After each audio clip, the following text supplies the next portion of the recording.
मराठा आंदोलनाचे यशस्वी आंदोलन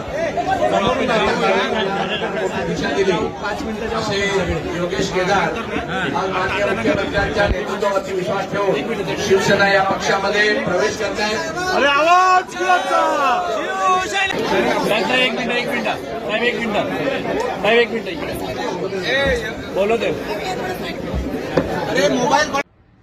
धाराशिव जिल्ह्याचे पालकमंत्री तानाजी सावंत म्हणाले की मला लोकसभेचं तिकीट नको, पण माझ्या पुतण्याला द्या.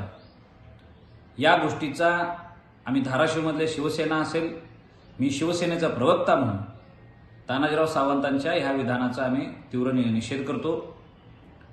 पक्षानं तुम्हाला इलेक्शन लढण्याची विनंती केलेली आहे. जर तुम्हाला पक्षादेश मानायचा नसेल तर इतर गोरगरीब माणसाला पुढं करा, पण तुम्ही तुमच्या स्वतःच्या पुतण्यालाच पुढं करताय.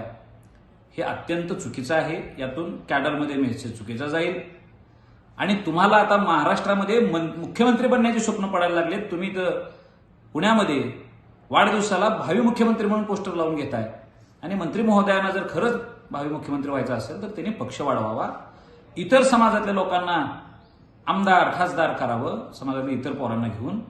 स्वतःच्या घरातलेच लोक, प्रमुख पण आपल्या घरात, खासदार पण आपल्या घरात, आमदार पण घरात घेतल्यानंतर तुम्ही फक्त सावंत सेनेच्या किंवा तुम्ही फक्त सावंतांच्या एम्पायरचा मुख्यमंत्री असू शकताय, महाराष्ट्राचा होऊ शकत नाही. आणि म्हणून तानाजीराव सावंतांनी स्वतःच्या पुतण्याचं नाव वाढवणं बंद करावं. महाराष्ट्रामध्ये, मराठवाड्यामध्ये आणि त्यातल्या त्यात धाराशिव जिल्ह्यात उपऱ्या लोकांना मतदान होत नाही. तानाजीराव सावंतांना ह्या गोष्टीची जाणीव आता नक्कीच होणार आहे. महाराष्ट्रातला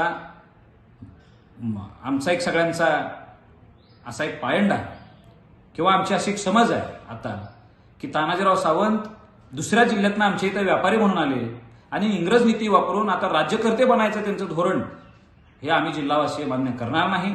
आणि कोणत्याही परिस्थितीमध्ये धनाजी सावंताचा विरोध आम्ही 100% करणार. धनंजयला आम्ही जिल्ह्यात पाय ठेवू देणार नाही. निवडून तर येऊ द्यायचे पुढचे विषय. तानाजी सावंतांनी लढले तर त्या बाबतीत आम्ही सकारात्मक नक्की विचार करू. आणि पक्षाचा आदेश हा मानणारी माणसं आहे आणि ह्या गोष्टीसाठी जर वाटेल ती किंमत मोजायची वेळ आली तरी मोजू, पण आम्ही हा विरोध 100% करणार.